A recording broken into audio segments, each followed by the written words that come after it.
Hello, good evening all. ഞാൻ പറയുന്നത് എല്ലാവർക്കും കേൾക്കാൻ പറ്റുന്നുണ്ട് വിചാരിക്കുന്നു. അതേപോലെ തന്നെ സ്ക്രീൻ വിസിബിൾ ആണെന്ന് വിചാരിക്കുന്നു. നിങ്ങൾക്ക് സ്ക്രീൻ ആൻഡ് രണ്ടും വിസിബിൾ ആൻഡ് ഓഡിബിൾ ആണല്ലോ അല്ലേ? ഓക്കെ, ആണെന്നാണ് പറയുന്നത്. അങ്ങനെയാണെങ്കിൽ നമ്മൾ ഇന്ന് തുടങ്ങാൻ വേണ്ടി പോകുന്ന ടോപ്പിക് ആനിമൽ ഫിസിയോളജിയാണ്. സോ CSIR എടുത്ത് നോക്കുമ്പം രണ്ട് ഫിസിയോളജി ടോപ്പിക്സ് രണ്ടെണ്ണ വരുന്നത്. ഒന്ന് ആനിമൽ ഫിസിയോളജിയും ഒന്ന് പ്ലാൻ ഫിസിയോളജിയും. ഇങ്ങനെ രണ്ട് ഫിസിയോളജി ടോപ്പിക്സ് ആണ് വരുന്നത്. സോ നിങ്ങൾ ക്വസ്റ്റ്യൻ പാറ്റേൺ എടുത്ത് നോക്കിക്കഴിഞ്ഞാൽ കാണാം, പ്ലാൻ ഫിസിയോളജിന്ന് എപ്പോഴും റെഗുലർ ആയിട്ട് ക്വസ്റ്റ്യൻസ് വരാറുണ്ട്. പക്ഷെ ആനിമൽ ഫിസിയോളജിനെക്കാളും റെഗുലർ ആയിട്ട് ക്വസ്റ്റ്യൻ വരുന്നത് ഡെവലപ്മെന്റൽ ബയോളജി ടോപ്പിക്സ് അല്ലെങ്കിൽ ആനിമൽ ഡെവലപ്മെന്റിൽ നിന്നാണ് കൂടുതൽ ക്വസ്റ്റ്യൻസ് വരുന്നത്. സോ ഇപ്പൊ ഫ്രീക്വന്റ് ആയിട്ടുള്ള ട്രെൻഡിൽ DB ആയിരുന്നു പോയിക്കൊണ്ടിരിക്കുന്നത്. പക്ഷെ ഇപ്പം കുറച്ച്, അതായത് ഏറ്റവും ആദ്യം ഒരു 2013 to 2015 ടൈമിലൊക്കെ ആനിമൽ ഫിസിയോളജി ക്വസ്റ്റ്യൻസ് കൂടുതലായിരുന്നു. ദെൻ ഒരു 15 to 25 വരെ കൂടുതൽ DB ആയിരുന്നു ചോദിച്ചുകൊണ്ടിരുന്നത്. ഇപ്പൊ റീസെന്റ് എക്സാം, ഒന്ന് രണ്ട് എക്സാമുകൾ മുതൽ വീണ്ടും ഈ പറയുന്ന ആനിമൽ ഫിസിയോളജി ടോപ്പിക്സ് വീണ്ടും വന്നുകൊണ്ടിരിക്കുന്നുണ്ട്. സോ അതുകൊണ്ട് നമ്മൾ ഇനിയിപ്പം ആനിമൽ ഫിസിയോളജി ടോപ്പിക്സ് കൂടെ അതിന്റെ ക്വസ്റ്റ്യൻ കോൺട്രിബ്യൂഷൻ കൂടിക്കൊണ്ടിരിക്കുക. സോ അതുകൊണ്ട് നമ്മൾ ആക്ച്വലി സിലബസിലുള്ളതാണ് ആനിമൽ ഫിസിയോളജി. പക്ഷേ ക്വസ്റ്റ്യൻ കോൺട്രിബ്യൂഷൻ കുറവായിരുന്നു. സോ DB ആയിരുന്നു കൂടുതൽ. പക്ഷേ ഇപ്പം നമുക്ക് ഇതിന്റെ കോൺട്രിബ്യൂഷൻസ് കൂടിക്കൊണ്ട് വരുന്നുണ്ട്. സോ അതുകൊണ്ട് നമുക്ക് ഇപ്പൊ ഇനി പഠിക്കുമ്പോൾ ആനിമൽ ഫിസിയോളജി ടോപ്പിക്സും കൂടെ നമുക്ക് പഠിക്കേണ്ടതായിട്ട് വരുന്നുണ്ട്. സോ കൂടുതൽ ക്വസ്റ്റ്യൻസ് വരുന്നത് മൂന്ന് ടോപ്പിക്കിൽ നിന്നാണ്.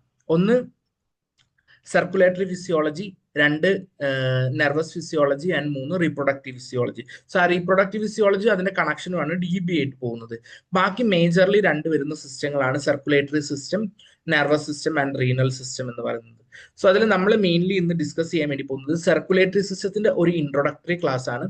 സോ കുറെ പേര് പുതിയതായിട്ട് ജോയിൻ ചെയ്തിട്ടുണ്ട്. സോ അതുകൊണ്ട് തന്നെ വളരെ ബേസിക് ആയിട്ടുള്ള ഒരു എലമെന്ററി ആയിട്ട് നിങ്ങൾ പണ്ട് പഠിച്ച കാര്യങ്ങളൊക്കെ ഒന്ന് ബ്രഷപ്പ് ചെയ്യാൻ പറ്റുന്ന കുറച്ച് എലമെന്റ്സ് ആണ് നമ്മൾ ഇന്നത്തെ ക്ലാസ്സിൽ എടുക്കാൻ വേണ്ടി പോകുന്നത്.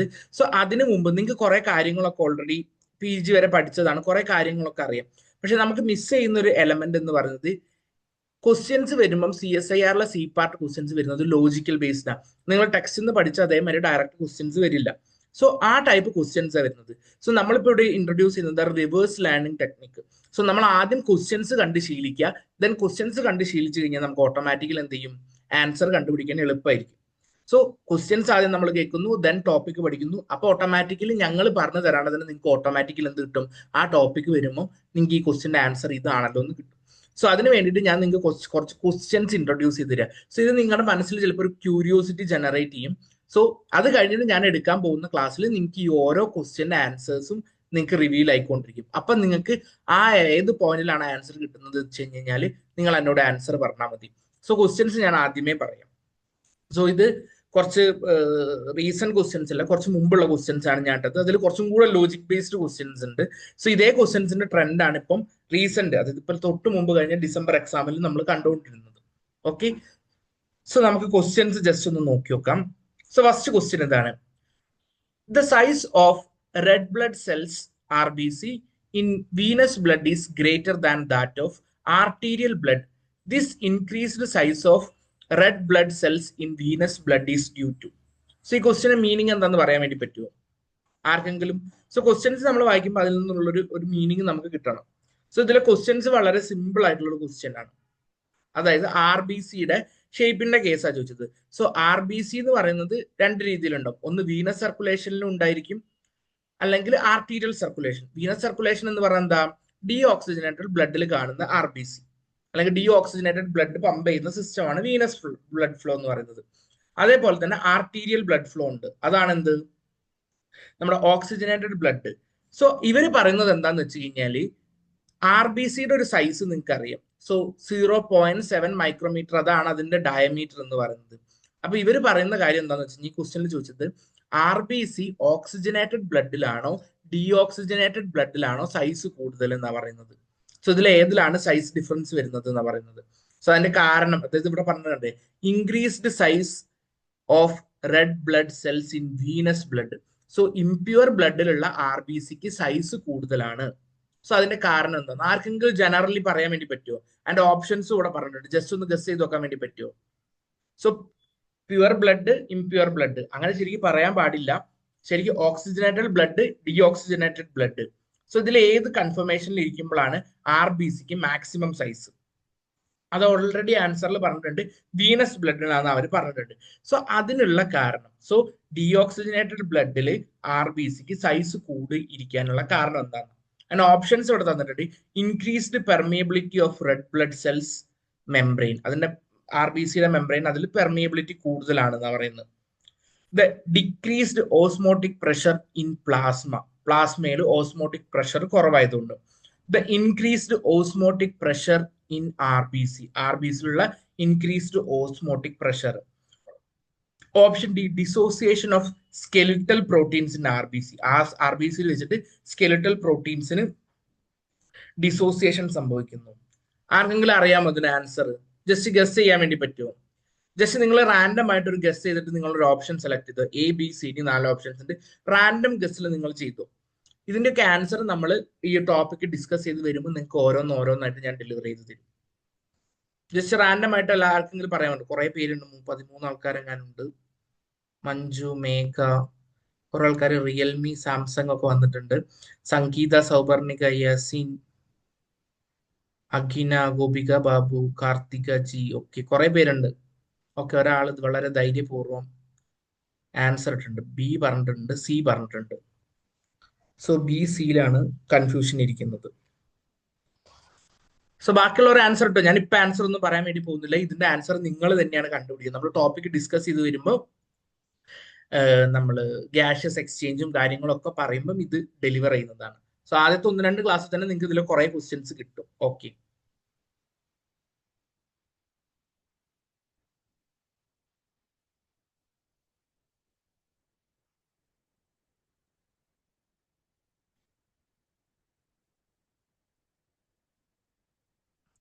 ഓക്കെ. അപ്പൊ കുറെ പേര് ആൻസർ സെലക്ട് ചെയ്യുന്നുണ്ട്. ഓക്കെ, കുറെ പേര് ആൻസർ ഇടുന്നുണ്ട്. ഓക്കെ, സോ നമുക്ക് ആ ആൻസർ അവിടെ സർപ്രൈസ് ആക്കി വെക്കാം. നമുക്ക് നെക്സ്റ്റ് ക്വസ്റ്റ്യൻ നോക്കി വെക്കാം.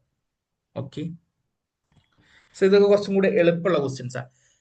സോ ഇത് ബി പാർട്ട് ക്വസ്റ്റ്യൻ ആണ്. Which of the following is not associated with insulin action?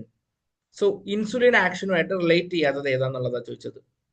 increased glucose transport, increased glycogen formation, enhanced lipolysis in adipose tissue, decreased rate of gluconeogenesis. So ഇതിൽ ഏതുമായിട്ടാണ് ഇൻസുലിന് ബന്ധമില്ലാത്തത്? So ഇത് സർക്കുലേഷനിൽ വരുമ്പോഴേക്കും നമുക്ക് ഈ പറയുന്ന മാതിരി തന്നെ എൻഡോക്രൈനോളജി ആയിട്ട് കണക്ഷൻ വരുന്നത്. സോ ഇങ്ങനത്തെ പല കണക്റ്റഡ് ടോപ്പിക്സും ഇതിന്റെ കൂടെ വരും. ഓക്കെ, സോ ഇതിൽ ആൻസർ നിങ്ങൾക്ക് സെലക്ട് ചെയ്യും ജസ്റ്റ് റാൻഡം ആയിട്ട്. ഓക്കെ, ഓക്കെ, എല്ലാവരും ഓപ്ഷൻ സിന്റെ മുകളിലാണ്. ഇതിന്റെ ആൻസറും സി ആണ്. ഓക്കെ,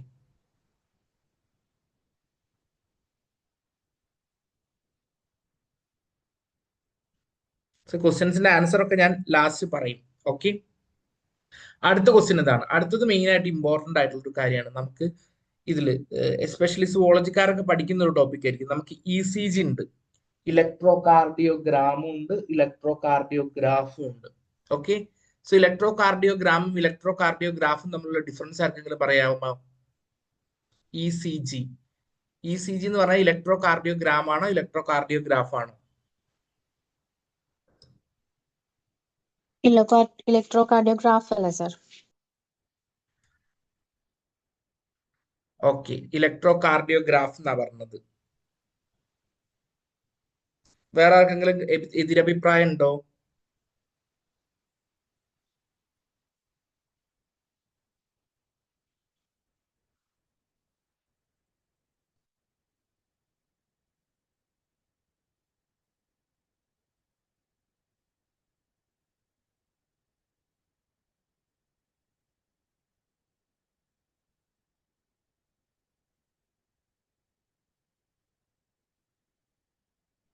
ഓക്കെ, ഇലക്ട്രോ കാർഡിയോഗ്രാം എന്നാണ് പറയുന്നത്.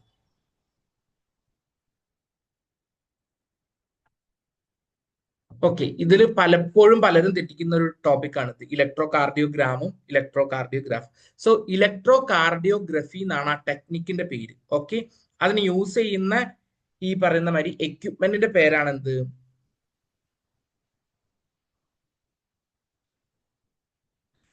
എക്യുപ്മെന്റ് ആണ് electro cardiograph and electro cardiogram ആണ് നമ്മുടെ എന്ത്? ഈ കിട്ടുന്ന ഗ്രാഫിക്കൽ റെപ്രസെന്റേഷനെയാണ് ഇലക്ട്രോ കാർഡിയോഗ്രാം എന്ന് വിളിക്കുന്നത്. ഓക്കെ, സോ അത് റിലേറ്റ് ചെയ്തിട്ടുള്ള ക്വസ്റ്റ്യൻ. സോ അത് നമ്മളത് ഡീറ്റെയിൽഡ് ആയിട്ട് അതിന് ഗ്രാഫ് അനാലിസിസ് ഉണ്ട്. സോ PQRST വേവ് ഉണ്ട് എന്നുള്ളതൊക്കെ ബേസിക്കലി നിങ്ങൾക്ക് അറിയുന്ന ഒരു സാധനമാണ്. സോ ആ PQRST വേവിലുള്ളതാണ് ടി വേവ്. ആ ടി വേവ് എന്തിനാണ് റെപ്രസെന്റ് ചെയ്യുന്നത് എന്നാണ് ചോദിച്ചത്. Atrial depolarisation, ventricular depolarisation, ventricular repolarisation, atrial repolarisation. ഇത് എളുപ്പമുള്ള ക്വസ്റ്റ്യൻ ആണ്, ഡയറക്ട്ലി ചോദിച്ചിട്ടുള്ള ക്വസ്റ്റ്യൻ ആണ്. ഓക്കെ, സോ ഇത് സുവോളജി ഒക്കെ പഠിച്ച ആൾക്കാർക്ക് മേ ബി അറിയാനുള്ള സാധ്യത കൂടുതലാണ്. നിങ്ങളെല്ലാവരും പഠിക്കുന്നതാണ്. മേ ബി വേറെ ബയോടെക്നോളജി അങ്ങനെയൊക്കെ പഠിക്കുന്ന ആൾക്കാർക്ക് മേ ബി ഇച്ചിരി ബുദ്ധിമുട്ടുണ്ടായിരിക്കും. ഓക്കെ, സോ അതിന് എല്ലാവരും ആൻസർ ചെയ്തിട്ടുണ്ട്. സോ നിങ്ങൾക്ക് മനസ്സിലാക്കുന്നത് എങ്ങനെയൊക്കെയാ ക്വസ്റ്റ്യൻ വരുന്നത് എന്നുള്ളതിന്റെ ഒരു പാറ്റേൺ ആണ് ഞാൻ പറഞ്ഞത്. അടുത്ത ക്വസ്റ്റ്യൻ ഇതാണ്. So blood group type A antigen is a complex oligosaccharide which differs from H antigen present in type O individuals by the presence of terminal. അതായത് ഇവിടെ പറയുന്നത്, സോ ഇത് ഈ ടോപ്പിക്ക് നിങ്ങൾക്ക് ഫിസിയോളജിയും ഏത് ടോപ്പിക്കും തമ്മിലുള്ള കണക്ഷൻ ആണെന്ന് പറയാൻ വേണ്ടി പറ്റൂ. സോ ഇത് ഫിസിയോളജിയും വേറൊരു ടോപ്പിക്കും കൂടെ ഉള്ള കണക്ഷനാണ്. സോ ഇത് ഫിസിയോളജി മാത്രം പഠിച്ചു കഴിഞ്ഞാൽ നിങ്ങൾക്ക് മേ ബി ഇത് കിട്ടിക്കോളണം എന്ന് നിർബന്ധമില്ല. ആർക്കെങ്കിലും പറയാൻ പറ്റുമോ ഇത് ഏത് ടോപ്പിക്കുമായിട്ട് കണക്റ്റഡ് ആണ്?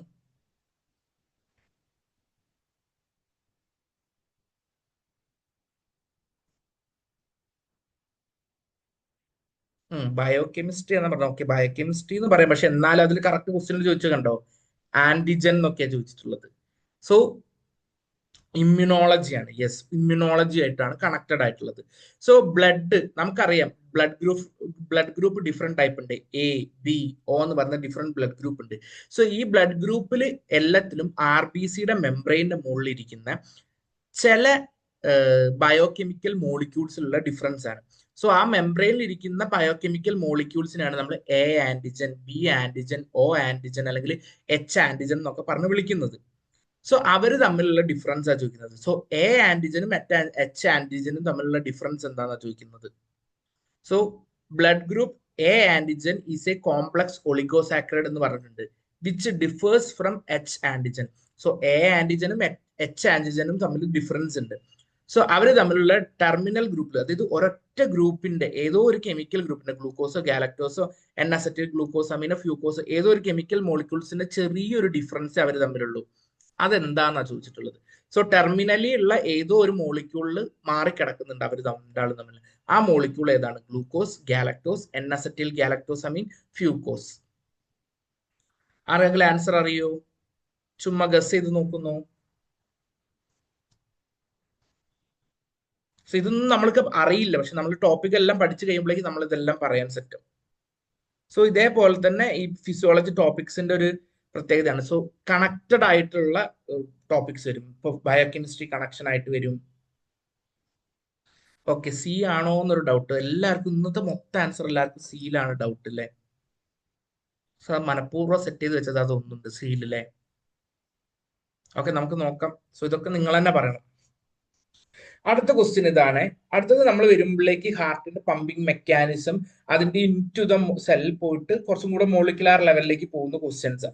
Which one of the following changes will occur in the cell membrane of nodal tissue of heart which result in an increased heart rate due to stimulations of sympathetic nerves എന്നാണ് ചോദിച്ചിട്ടുള്ളത്.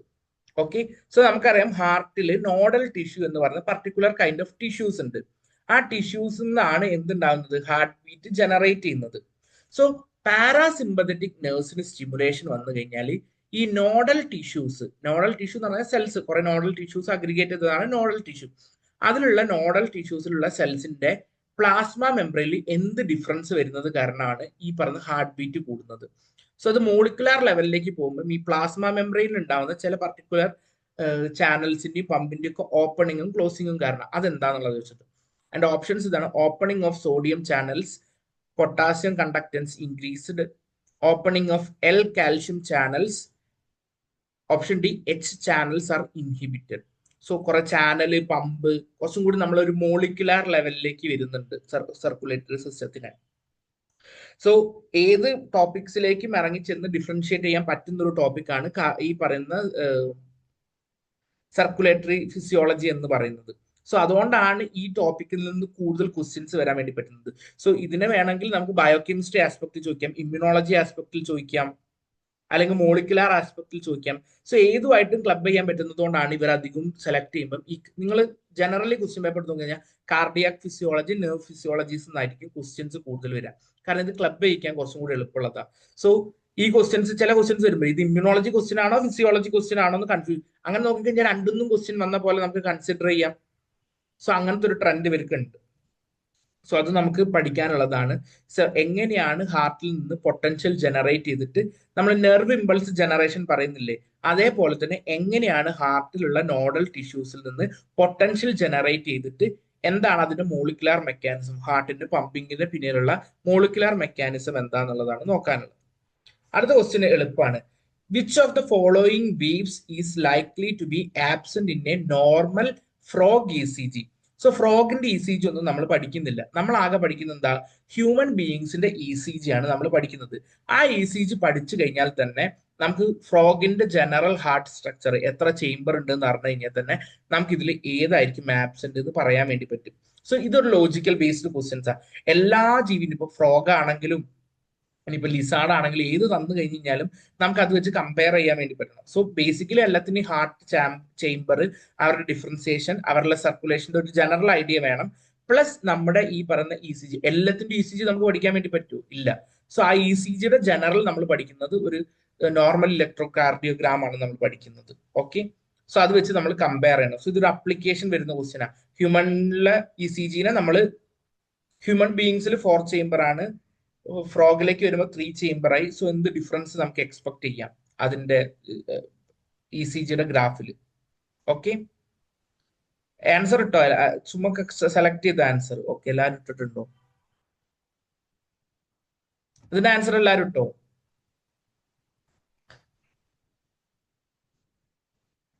ഇതിന്റെ ആൻസറിന് മാത്രം ക്ഷാമമുണ്ടെന്ന് തോന്നുന്നു. Okay,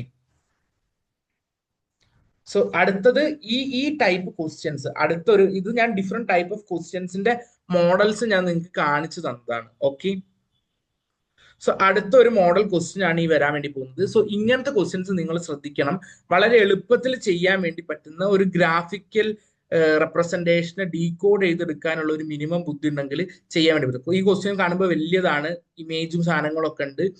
പക്ഷെ ഒരു minimum ബുദ്ധി use ചെയ്ത് കഴിഞ്ഞാൽ, മിനിമം വേണ്ട, അതായത് നമ്മളൊരു പ്രസൻസ് ഓഫ് മൈൻഡ്, നിങ്ങൾക്ക് തരില്ല പാരഗ്രാഫ് ക്വസ്റ്റ്യൻസ് തന്നിട്ട് അതിൽ നിന്ന് തന്നെ ഉത്തരം ഉണ്ടായിരിക്കും, അത് വായിച്ച് ചെയ്യുന്ന പോലെ ചെയ്യാനുള്ള ക്വസ്റ്റ്യൻസ് ആണത്. സോ ഓക്കെ, ക്വസ്റ്റ്യൻ ഇതാണ്. സോ ഞാൻ അതിൽ നിന്ന് ഫിസിയോളജിയുടെ ഡിഫറെന്റ് മോഡ്സ് ഓഫ് ക്വസ്റ്റ്യൻസ് പറയാൻ വേണ്ടിയിട്ടാണ് ഞാൻ ഇതൊക്കെ പറയുന്നത്. സോ ഇത് കഴിഞ്ഞിട്ട് നമുക്ക് നേരെ ടോപ്പിക്കിലേക്ക് പോവാം.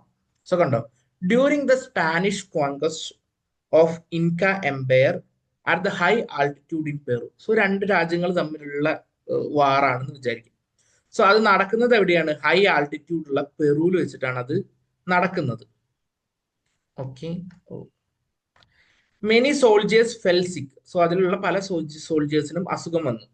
It was found that sickness was due to low partial pressure of oxygen. So ഓക്സിജന്റെ പാർഷ്യൽ പ്രഷർ കുറവായതുകൊണ്ടാണ് ഈ പ്രശ്നങ്ങളൊക്കെ ഉണ്ടായത് എന്നാണ് പറയുന്നത്. So partial pressure of oxygen in the atmosphere at high altitude. So നമുക്കറിയാം ഹൈ ആൾട്ടിറ്റ്യൂഡിൽ എത്തുമ്പോഴേക്ക് ഓക്സിജന്റെ പാർഷ്യൽ പ്രഷർ കുറവായിരിക്കും. So to determine the reason, so അതിന്റെ കാരണം എന്താണെന്ന് കണ്ടുപിടിക്കാൻ വേണ്ടിയിട്ട് blood was collected from those patients. So പേഷ്യൻസിൽ നിന്ന്, സോ ഈ അസുഖം കുഴഞ്ഞു വീണ ആൾക്കാരിൽ നിന്ന് എന്ത് ചെയ്തു, അവര് ബ്ലഡ് കളക്ട് ചെയ്തു. The circulating erythropoietin level were estimated and the oxygen dissociation curve of haemoglobin were drawn and compared with the same in native peoples depicted below.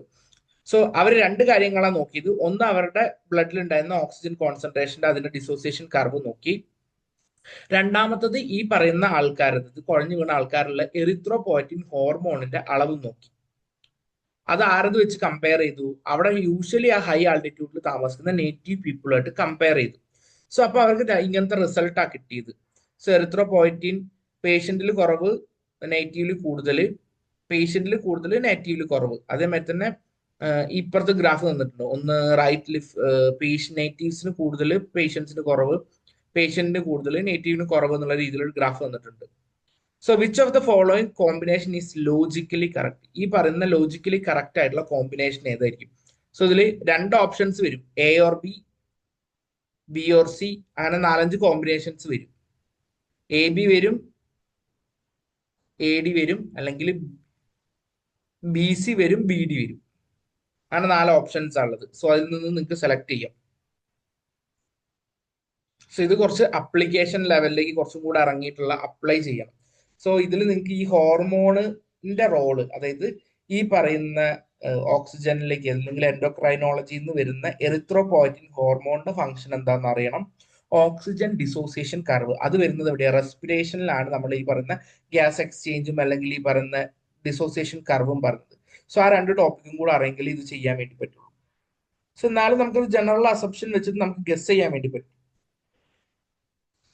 So ഇതാണ് അതിലുള്ള അപ്ലിക്കേഷൻ ലെവൽ ക്വസ്റ്റ്യൻ. സോ ആരോ ഒരാൾ answer select ചെയ്തിട്ടുണ്ട്. A C ആണ് select ചെയ്തത്. Okay, നമുക്ക് നോക്കി നോക്കാം. ആർക്കെങ്കിലും വേറെ എന്തെങ്കിലും എതിരഭിപ്രായങ്ങൾ ഉണ്ടോ?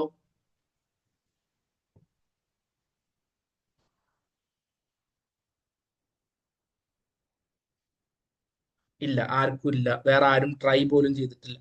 സോ ഇതാണ് ഫിസിയോളജിയുടെ ഒരു ജനറൽ ട്രെൻഡ് ക്വസ്റ്റ്യൻസിന്റെ. ഇങ്ങനെ ചിലപ്പോൾ ഡയറക്ട്ലി ചോദിക്കുന്ന പി വേവ്, ക്യൂ വേവ് എന്നൊക്കെ പറഞ്ഞിട്ട് എളുപ്പത്തിൽ ചോദിക്കാം, ഇല്ലെങ്കിൽ അപ്ലിക്കേഷൻ ലെവലിൽ ചോദിക്കാം, ഇല്ലെങ്കിൽ ഒരു മീഡിയം ലെവലിലുള്ള ചിന്തിക്കാനുള്ള ടൈപ്പ് ക്വസ്റ്റ്യൻസ് ഒക്കെ ആയിട്ട് ചോദിക്കാം. സോ ഇതാണ് യൂഷ്വലി ഫിസിയോളജിയിൽ കാണുന്ന ഒരു ട്രെൻഡ്. ഇത് വെച്ച് നമ്മൾ ടോപ്പിക്കിലേക്ക് പോകും. സോ ബി എന്നാണ് സെലക്ട് ചെയ്തത്. ബി മാത്രം, അതായത് ഇത് കോമ്പിനേഷൻ ക്വസ്റ്റ്യൻ ആണ്. ഈ 4 ഗ്രാഫ് ഉള്ളത് രണ്ടെണ്ണം വീതം എല്ലാതും വരും. അങ്ങനത്തെ ഒരു ക്വസ്റ്റ്യൻ അത്. ഓക്കെ, സോ ഇതുപോലെ നിങ്ങൾക്ക് ഇനിയും കുറെ ക്വസ്റ്റ്യൻസ് വരുന്നുണ്ട്. സോ അതൊക്കെ നമ്മൾ വരുന്ന ഓരോരോ ക്വസ്റ്റ്യൻസ് ആയിട്ട് ഡിസ്കസ് ചെയ്ത് നമ്മൾ പോകും. ഓക്കെ, സോ ഇനി നമുക്ക് പോകാനുള്ളത് മെയിൻലി ടോപ്പിക്കിലേക്കാണ് പോകാനുള്ളത്. സോ നമുക്ക് ടോപ്പിക്കിലേക്ക് പോവാം. ഓക്കെ, സോ ഒരു സെക്കൻഡ് ഞാൻ PPT ഷെയർ ചെയ്യട്ടെ.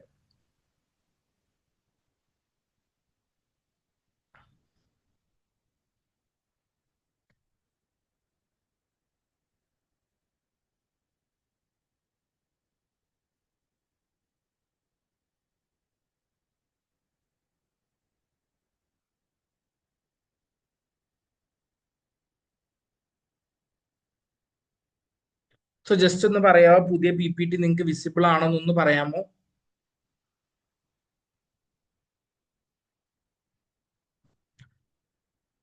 ഹലോ, പുതിയ PPT വിസിബിൾ ആണോ? Body fluids and circulation. Okay, yes, visible ആണ്, ക്ലിയർ ആണ്. സോ ഇത് നിങ്ങൾ മേ ബി പുതിയ ആൾക്കാരുണ്ടായിരിക്കും, പഴയ ആൾക്കാരുണ്ടായിരിക്കും, മിക്സ്ഡ് ആൾക്കാരാണ്. സോ അതുകൊണ്ട് ഞാൻ മാക്സിമം സിമ്പിൾ ആയിട്ടുള്ള, സോ ഇനീഷ്യൽ ക്ലാസ് ആയതുകൊണ്ട് വളരെ സിമ്പിൾ ആയിട്ട്, കുറച്ച് ആൾക്കാരും കൂടെ പുതിയത് വന്നതുകൊണ്ട് അവർക്ക് ഒന്ന് ഗ്രാസ്പ് ചെയ്യാൻ വേണ്ടിയിട്ട് എല്ലാ ബേസിക് എലമെന്റ്സും ചേർത്തിട്ടുള്ള വളരെ സിമ്പിൾ ആയിട്ടാണ് ചെയ്തിട്ടുള്ളത്. സോ അപ്പൊ നിങ്ങൾക്ക് ബാക്കിയുള്ളവർക്ക് ഒരു റീകളക്ഷൻ ഉള്ള പോസിബിലിറ്റി കൂടിയാവും. സോ ഇതിൽ ഞാൻ ഇടയിൽ ക്വസ്റ്റ്യൻ ചോദിക്കും, അപ്പൊ നിങ്ങൾക്ക് പണ്ടത്തെ ഓർമ്മകൾ ഉണ്ടെങ്കിൽ നിങ്ങൾക്ക് അയവിറക്കാം, ഉത്തരങ്ങൾ പറയാം. ഓക്കെ, സോ നമ്മുടെ ടോപ്പിക്സിൽ പഠിക്കാൻ വേണ്ടി പോകുന്നത് ബോഡി ഫ്ലൂയിഡ്സ് എന്തൊക്കെയാണെന്നുള്ളത് പഠിക്കും. ഏതാണ് different kinds of body fluids. അത് കഴിഞ്ഞ് പഠിക്കുന്നത് നമ്മുടെ മേജർ ബോഡി ഫ്ലൂയിഡിൽ വരുന്ന ഒരാളാണ് ബ്ലഡ് എന്ന് പറയുന്നത്. ആ ബ്ലഡ് എന്താന്ന് പഠിക്കും, ബ്ലഡിന്റെ കോമ്പോസിഷൻ എന്താന്ന് പഠിക്കും. അത് കഴിഞ്ഞിട്ട് പഠിക്കാനുള്ള അടുത്ത ഫ്ലൂയിഡ് ആണ് ലിംഫ് എന്ന് പറയുന്നത്. ഓക്കെ, സോ ലിംഫ് എങ്ങനെയാണ് ഉണ്ടായി വരുന്നത്, ലിംഫും ബ്ലഡും തമ്മിലുള്ള ഡിഫറൻസ് എന്തൊക്കെയാണ്, പിന്നുള്ളതാണ് ബ്ലഡ് ഗ്രൂപ്പിംഗ്. സോ ഈ ബ്ലഡിന്റെ വരുന്ന ഇമ്മ്യൂണോളജി ടോപ്പിക്സ് ആണ് ബ്ലഡ് ഗ്രൂപ്പിംഗും ABO ആൻഡ് RH സിസ്റ്റം അതെങ്ങനെയാണ് ഡെവലപ്പ് ആയി വന്നത് എന്നുള്ളത് പഠിക്കും. അടുത്താണ് ബ്ലഡിന്റെ ഡിഫറെന്റ് പ്രോപ്പർട്ടീസ്. അതിൽ വരുന്നതാണ് ബ്ലഡ് കൊയാഗുലേഷൻസ്. സോ ബ്ലഡ് കൊയാഗുലേഷൻ ഒരു മെക്കാനിസം ഉണ്ട്, അല്ലെങ്കിൽ ഒരു ക്ലാസിക് ടേബിൾ ഉണ്ട്. സോ അത് നമുക്ക് പഠിക്കാനുണ്ട്. ഒരു കാസ്കേഡ് സിസ്റ്റം ആണ് പഠിക്കാനുള്ളത്. പിന്നെ അത് കഴിഞ്ഞിട്ടുള്ളതാണ് സർക്കുലേറ്ററി സിസ്റ്റം എന്താണ്, സർക്കുലേറ്ററി സിസ്റ്റം എങ്ങനെ ഇവോൾവ് ചെയ്ത് വന്നു, സോ അതിന്റെ ഒരു എവല്യൂഷണറി ലീനിയേജ് കൂടെ എങ്ങനെ അത് ഡെവലപ്പ് ആയി വന്നു. സോ ചെറിയ ഇൻവെർട്ടിബ്രേറ്റ്സിൽ ഇല്ലാണ്ടിരുന്നിട്ടുള്ള ഒരു സിസ്റ്റം എങ്ങനെ ഗ്രാജുവലി ഡെവലപ്പ് ചെയ്ത് അഡ്വാൻസ്ഡ് ആയിട്ട് വന്നു. അത് കണ്ട് പഠിക്കാനുള്ളതാണ് കാർഡിയാക് സൈക്കിൾ. വളരെ ഇമ്പോർട്ടന്റ് ആയിട്ടുള്ള ടോപ്പിക്കാണ് കാർഡിയാക് സൈക്കിളും ECG. ഇതിൽ നിന്നാണ് നമുക്ക് ഈ പറയുന്ന സർക്കുലേറ്ററി ഫിസിയോളജിയുടെ മേജർ ഇന്റൻസ് ആയിട്ടുള്ള ഹൈലി ലോജിക് അപ്ലൈ ചെയ്യേണ്ട ക്വസ്റ്റ്യൻസ് വരുന്ന 2 ഏരിയാസ് ആണ്. ഒന്ന് ECG യും ഒന്ന് കാർഡിയാക് സൈക്കിളും. സോ ഇതിൽ നിന്നാണ് നമ്മൾ പ്രോബ്ലം ബേസ്ഡ് ക്വസ്റ്റ്യൻസ് എക്സ്പെക്ട് ചെയ്യാൻ വേണ്ടി പറ്റുന്നത്, അല്ലെങ്കിൽ ഇന്റൻസ് ആയിട്ടുള്ള ലോജിക് അപ്ലൈ ചെയ്യുന്ന ക്വസ്റ്റ്യൻസ് വരുന്നത് ഈ കാർഡിയാക് സൈക്കിളിനും ഇ സി ജി എന്നുമാണ്.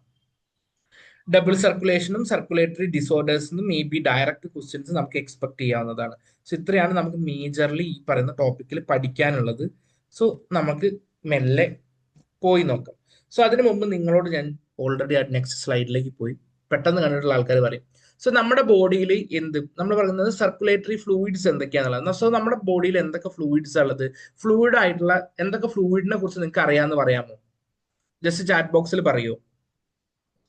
സോ നമ്മുടെ ബോഡിയിലുള്ള മേജർ ഒരു ഫ്ലൂയിഡ് ആണ് ബ്ലഡ് എന്ന് ഞാൻ സമ്മതിക്കുന്നു. ഇതല്ലാണ്ട് വേറെ എന്തൊക്കെ ഫ്ലൂയിഡ്സ് ഉണ്ട് എന്ന് പറയാൻ വേണ്ടി പറ്റുമോ? Okay, blood, lymph, plasma. So ഈ ബ്ലഡും ലിംഫും പ്ലാസ്മയും ഒന്നും ഞാൻ വേറെ വേറെ ആയിട്ട് കൺസിഡർ ചെയ്യുള്ളൂ. ഇതെല്ലാത്തിനും കൂടെ ഞാൻ ഒറ്റൊന്നായിട്ടേ കൺസിഡർ ചെയ്യുള്ളൂ. ഓക്കെ, ഒരാൾ പറഞ്ഞിട്ടുണ്ട്, കറക്റ്റ് ആണ്, CSF, cerebro spinal fluid. Okay, ഞാൻ സമ്മതിച്ചു, അതൊരു ഫ്ലൂയിഡ് ആണ്. അതും ബ്ലഡുമായിട്ട് യാതൊരു കണക്ഷനും ഇല്ല, ബ്ലഡ് ഡിറൈവ്ഡ് അല്ല. CSF എവിടുന്ന ഉണ്ടായി വരുന്നതെന്ന് അറിയാമോ? യെസ്, സൈനോവിയൽ ഫ്ലൂയിഡ്, കറക്റ്റ് ആണ്. സോ 2 ഫ്ലൂയിഡ്സ് കിട്ടി. Aqueous humour, okay. സോ ഈ അക്വസ് ഹ്യൂമർ ചേംബർ ആണ്, അവിടെയുള്ള ഫ്ലൂയിഡ് ആണിത്. Okay, pericardial fluid. അക്വസ് ഹ്യൂമറും വിട്രിയസ് ഹ്യൂമറും ഒക്കെ ചേംബേഴ്സ് ആണ്. അതിൽ നിൽക്കുന്ന ഫ്ലൂയിഡ് ഉണ്ട്, അതിലൊക്കെ ഫ്ലൂയിഡ് ഉണ്ട്, ആ ഫ്ലൂയിഡിന് പേരുണ്ട്. Okay okay. സോ ഒന്ന് രണ്ട് പേര് കറക്റ്റ് പറഞ്ഞിട്ടുണ്ട്. സോ നമുക്ക് എന്തൊക്കെയാണ് ബോഡി ഫ്ലൂയിഡ്സ് നമ്മുടെ ബോഡിയിലുള്ളത് എന്നുള്ളത് നോക്കാം. സോ നമുക്ക് ബോഡി ഫ്ലൂയിഡ്സിനെ രണ്ടായിട്ട് കാറ്റഗറൈസ് ചെയ്യാൻ വേണ്ടി പറ്റും. ഒന്ന് ഇൻട്രാ സെല്ലുലാർ ഫ്ലൂയിഡും ഒന്ന് എക്സ്ട്രാ സെല്ലുലാർ ഫ്ലൂയിഡും. സോ നമ്മുടെ സെല്ലിന്റെ ഉള്ളിലുള്ള പ്ലാസ്മ മെംബ്രെയിന്റെ ഉള്ളിലുള്ള സൈറ്റോപ്ലാസ്റ്റിലിരിക്കുന്ന ഫ്ലൂയിഡ് കമ്പോണന്റ് എന്താണെങ്കിലും അതിനെല്ലാം ഇൻട്രാ സെല്ലുലാർ ഫ്ലൂയിഡ് ആയിട്ട് കൺസിഡർ ചെയ്യും. സൈറ്റോപ്ലാസ്റ്റിൽ ഫ്ലൂയിഡ് നാച്ചുറൽ എന്ത് സാധനങ്ങൾ ഇൻട്രാ സെല്ലുലാർ ഫ്ലൂയിഡിൽ പെടുത്തും. പക്ഷെ നമുക്ക് ഇവിടെ മെയിൻലി പഠിക്കാനുള്ളത് എക്സ്ട്രാ സെല്ലുലാർ ഫ്ലൂയിഡാണ്. സോ ഈ പറയുന്ന എക്സ്ട്രാ സെല്ലുലാർ ഫ്ലൂയിഡിൽ വരുന്ന 3 ആൾക്കാരാണ് blood, plasma, lymph. Okay, so ഈ പറയുന്ന 3 ഫ്ലൂയിഡ്സും, സോ ഇതെല്ലാം ഈ പറയുന്ന 3 ഫ്ലൂയിഡ് നമുക്ക് സെപ്പറേറ്റ് ആണെന്ന് തോന്നും, പക്ഷേ ഇവർ തമ്മിൽ കുറെ കണക്ഷൻസും സിമിലാരിറ്റീസും കാര്യങ്ങളൊക്കെ ഉണ്ട്. സോ ബ്ലഡും പ്ലാസ്മയും നോക്കുകയാണെന്ന് വെച്ച് കഴിഞ്ഞാൽ ബ്ലഡിൽ പ്ലാസ്മ ഉണ്ട്, അല്ലെങ്കിൽ ബ്ലഡിന്റെ ഒരു കമ്പോണന്റ് ആണ് പ്ലാസ്മ. സോ അതേമാതിരി നമുക്ക് ലിംഫിന്റെ ഫോർമേഷനും കൂടെ നോക്കാനുണ്ട്. ഓക്കെ, ആരെന്തോ ചോദിച്ചിട്ടുണ്ട്. ഓക്കെ, ബാക്കിയുള്ളവർക്ക് എന്താ, സംഗീതയ്ക്ക് മാത്രമാണോ കേൾക്കാത്തത്? ബാക്കിയുള്ളവർക്കൊക്കെ കേൾക്കാത്ത ബുദ്ധിമുട്ടുണ്ടോ? Hello,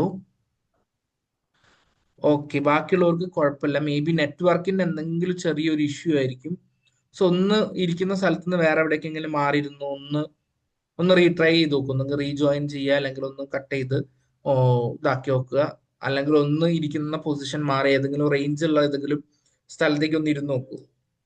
because ബാക്കിയുള്ളവർക്കൊന്നും ബുദ്ധിമുട്ടില്ലെങ്കിൽ may be network ആയിരിക്കും. എനിക്കും ഇവിടെ വലിയ കുഴപ്പം തോന്നുന്നില്ല, ഇവിടെ ഫുൾ കണക്ഷൻ നെറ്റ്വർക്ക് ഉണ്ട്. Okay, so blood, plasma, lymph ഉണ്ട്, സെറിബ്രോ സ്പൈനൽ ഫ്ലൂയിഡ് ഉണ്ട്. സോ സെറിബ്രോ സ്പൈനൽ ഫ്ലൂയിഡ് എവിടെയാണ് കാണുന്നത്? ബ്രെയിനിലാണ് കാണുന്നത്. ഏത് സെല്ലാണ് സെറിബ്രോ സ്പൈനൽ ഫ്ലൂയിഡ് ഉണ്ടാക്കുന്നതെന്ന് അറിയോ? ആർക്കെങ്കിലും അറിയോ? ബ്രെയിനിൽ ഒരു സ്പെസിഫൈഡ് സെല്ലാണ്.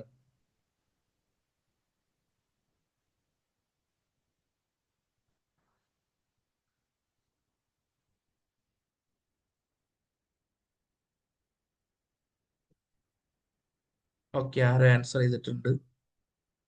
ഇല്ല. എപ്പൻഡിമൽ സെൽ എന്ന് പറയുന്ന ബ്രെയിനിലുള്ള ഒരു സ്പെസിഫിക് സെല്ലിൽ നിന്നാണ് ഇത് പ്രൊഡ്യൂസ്ഡ് ആയിട്ട് വരുന്നത്. സോ അടുത്ത ഫ്ലൂയിഡ് ആണ് സൈനോവിയൽ ഫ്ലൂയിഡ് എന്ന് പറയുന്നത്. ഓക്കെ, സോ സൈനോവിയൽ ഫ്ലൂയിഡ് നിങ്ങൾക്ക് അറിയാം, സൈനോവിയൽ ജോയിന്റ്സിൽ സൈനോവിയൽ മെംബ്രെയിൻ ഉണ്ട്. ആ സൈനോവിയൽ മെംബ്രെയിനിൽ നിന്ന് പ്രൊഡ്യൂസ്ഡ് ആവുന്ന ഫ്ലൂയിഡ്. സോ നമ്മുടെ ജോയിന്റ്സിന്റെ ഇടയിലുള്ള ഫ്രിക്ഷൻ കുറയ്ക്കാൻ വേണ്ടിയിട്ട് ഈ പറയുന്ന സൈനോവിയൽ മെംബ്രെയിൻസിന്റെ ഇടയിലുള്ള ഇതാണെന്ത് ഫ്ലൂയിഡ് ആണെന്ത് നമ്മുടെ സൈനോവിയൽ ഫ്ലൂയിഡ് എന്ന് പറയുന്നത്. പിന്നെ നിങ്ങൾ പറഞ്ഞ അക്വസ് ഹ്യൂമർ, വിട്രിയസ് ഹ്യൂമർ എന്നൊക്കെ പറയുന്ന അതെല്ലാം ഐന്റെ ഉള്ളിലുള്ള ക്യാവിറ്റിയാണ്. സോ ആ ചേംബേഴ്സിന്റെ ഉള്ളിൽ ഫ്ലൂയിഡ് ഉണ്ട്, അതിനെയാണ് ഇൻട്രാ ഒക്കുലാർ ഫ്ലൂയിഡ് എന്ന് പറയുന്നത്. സോ അതേമാതിരി തന്നെ നമ്മുടെ ഇയറിന്റെ ഉള്ളിലും ഫ്ലൂയിഡ്സ് ഉണ്ട്, ഇയർ ബാലൻസിന് വേണ്ടിയിട്ട്. സോ ഈ പറയുന്ന സാധനങ്ങളൊക്കെയാണ് എക്സ്ട്രാ സെല്ലുലാർ ഫ്ലൂയിഡ്. അതിലെ മേജർ ഫ്ലൂയിഡ് എന്ന് പറയുന്നത് ബ്ലഡ് ആണ്, ബാക്കിയുള്ളവരെല്ലാവരും മൈനർ ഗ്രൂപ്പ്സ് ആണ്. സോ നമുക്ക് ഈ പറയുന്ന മേജർ ആയിട്ടുള്ള ബ്ലഡിനെ കുറിച്ചാണ് ഡീറ്റെയിൽഡ് ആയിട്ട് പഠിക്കാനുള്ളത്. സോ എന്താണ് സർക്കുലേറ്ററി സിസ്റ്റത്തിന്റെ ഇമ്പോർട്ടൻസ്? ഞാൻ പറയുന്നത് ബാക്കി എല്ലാ സിസ്റ്റത്തിനെക്കാളും ഭയങ്കര ഇമ്പോർട്ടന്റ് സർക്കുലേറ്ററി സിസ്റ്റം ആണെന്ന്. സോ എന്താന്ന് ആർക്കെങ്കിലും കാരണം പറയാൻ വേണ്ടി പറ്റുമോ?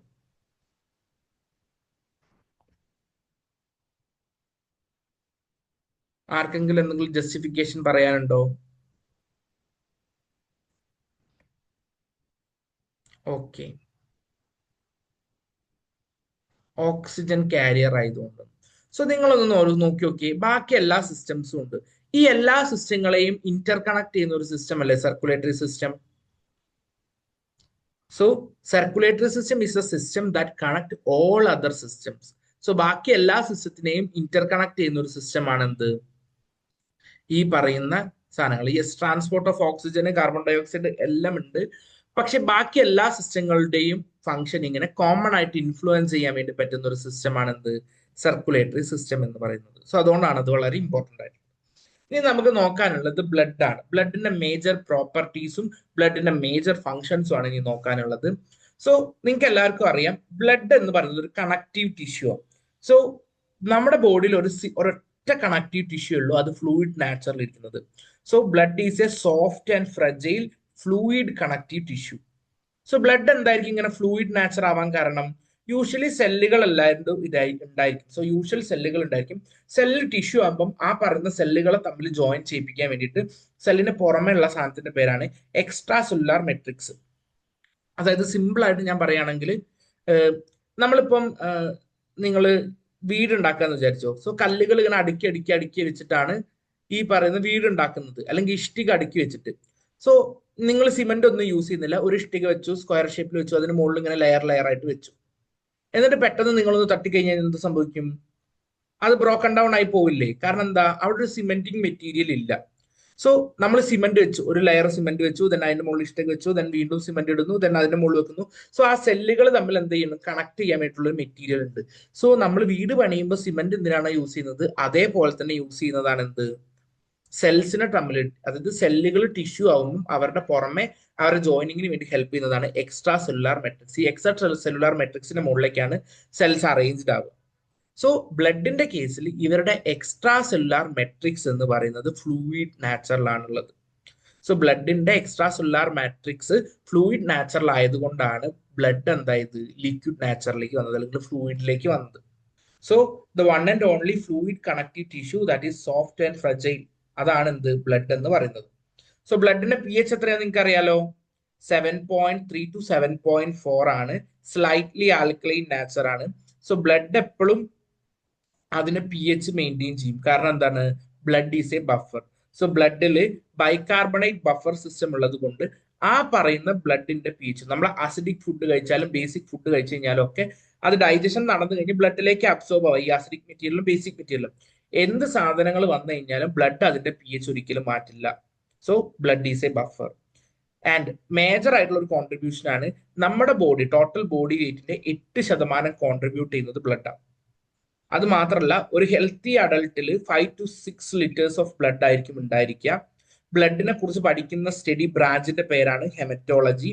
ആൻഡ് ബ്ലഡിന്റെ രണ്ട് മേജർ പ്രോപ്പർട്ടീസ് ആണ് എന്ത്? Agglutination and coagulations. So agglutination എന്ന് പറഞ്ഞു കഴിഞ്ഞാൽ ജസ്റ്റ് ക്ലംപിംഗ് ആണ്. കൊയാഗുലേഷൻ എന്ന് പറഞ്ഞാൽ ഫുൾ കട്ട പിടിക്കലാണ്. സോ ഇതാണ് നമ്മൾ ബ്ലഡ് ഗ്രൂപ്പിന്റെ സമയത്ത് പഠിക്കുന്നത്. സോ ഈ അഗ്ലൂട്ടിനേഷനും കൊയാഗുലേഷനും നമ്മൾ ഡീറ്റെയിൽഡ് ആയിട്ട് ഈ പറയുന്ന മൊഡ്യൂളിൽ പഠിക്കുന്നുണ്ട്. ഇനി മേജർ ഫങ്ഷൻസ് എന്തൊക്കെയാ നോക്കി. സോ ഫസ്റ്റ് ക്വസ്റ്റ്യൻ ഫങ്ഷൻ ആണ് ഹീമോസ്റ്റാസിസ്. സോ ഹീമോസ്റ്റാസിസ് എന്ന് പറഞ്ഞാൽ എന്താണെന്ന് ആർക്കെങ്കിലും പറയാമോ? What is haemostasis?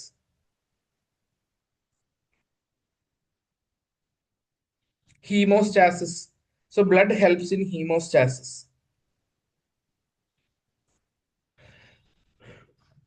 അല്ലെങ്കിൽ നിങ്ങൾ രണ്ടാമത്തെ ഒന്ന് വായിച്ചു നോക്കി, blood helps in homeostasis. So ഈ ഹീമോസ്റ്റാസിസും ഹോമിയോസ്റ്റാസിസും തമ്മിലുള്ള ഡിഫറൻസ് എന്താ? ആർക്കെങ്കിലും പറയാൻ വേണ്ടി പറ്റുമോ?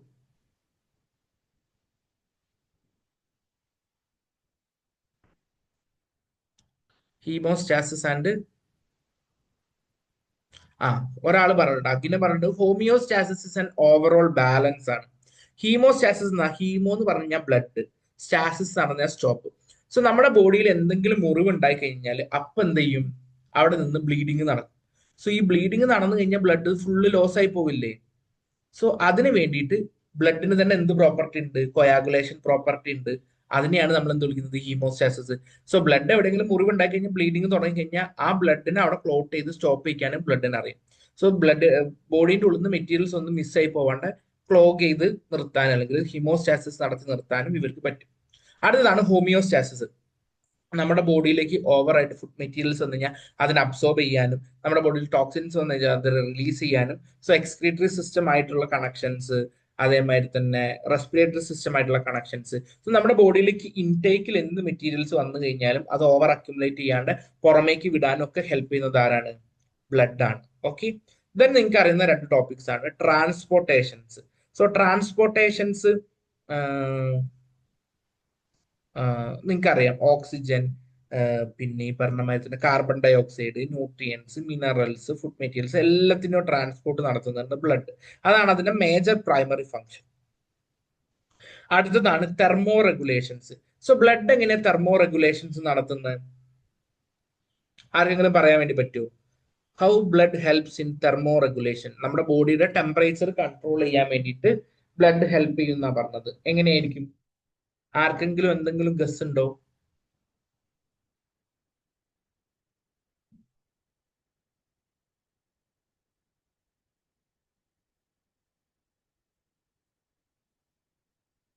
എങ്ങനെയായിരിക്കും ബ്ലഡ് നമ്മുടെ ടെമ്പറേച്ചറിനെ റെഗുലേറ്റ് ചെയ്യുന്നത്?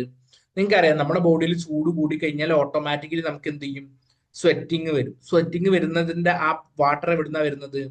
സോ ബ്ലഡിലുള്ള വാട്ടർ കണ്ടന്റ് ആണ് സ്വെറ്റ് ആയിട്ട് പുറത്തേക്ക് വരുന്നത്. സോ ഫൈനലി പറഞ്ഞു കഴിഞ്ഞാൽ ടെമ്പറേച്ചർ കൺട്രോൾ ചെയ്ത് സ്വെറ്റിങ്ങിന് വേണ്ടി ഹെൽപ്പ് ചെയ്യുന്നതും ആരാണ്? ബ്ലഡ് തന്നെയാണ്. ഓക്കെ, സോ അടുത്തതാണ് ഇത്. ഇതിന്റെ പേരെന്താ നിങ്ങൾക്ക് അറിയാമോ? ഇതൊരു എക്സ്പെരിമെന്റ്. ബ്ലഡിനെ നമ്മൾ ട്യൂബിലേക്ക് ഒഴിച്ച് സെൻട്രിഫ്യൂജ് ചെയ്യുന്നതാ. സോ ഇതിനെ നിങ്ങൾക്ക് പേരറിയാമോ ഈ എക്സ്പെരിമെന്റൽ സെറ്റപ്പിന്റെ?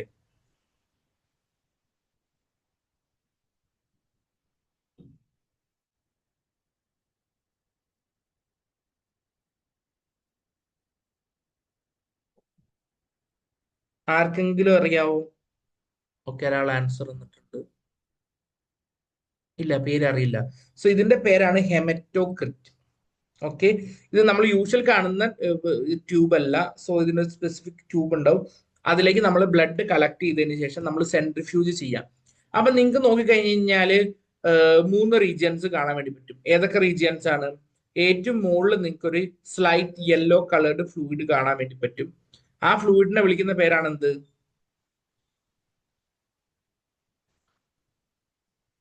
ആരാ എന്താണ് ഒന്നുകൂടെ പറയാൻ വേണ്ടി പറഞ്ഞത്? ഇതിന്റെ പേരാണ്, ഈ പറയുന്ന എക്സ്പെരിമെന്റൽ സെറ്റപ്പിന്റെ പേര് ഹെമറ്റോക്രിറ്റ് എന്ന.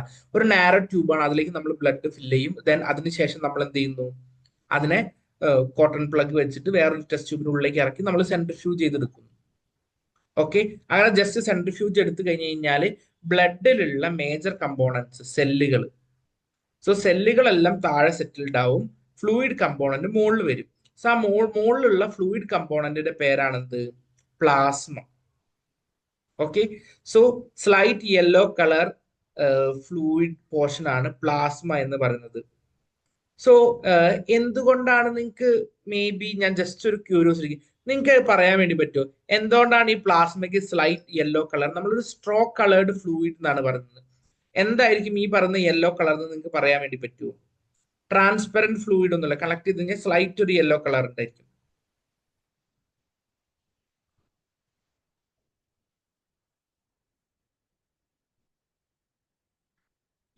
ഈ യെല്ലോ കളർ, ഈ പറയുന്ന പ്ലാസ്മയ്ക്ക് യെല്ലോ കളർ വരാൻ കാരണം എന്താണ്?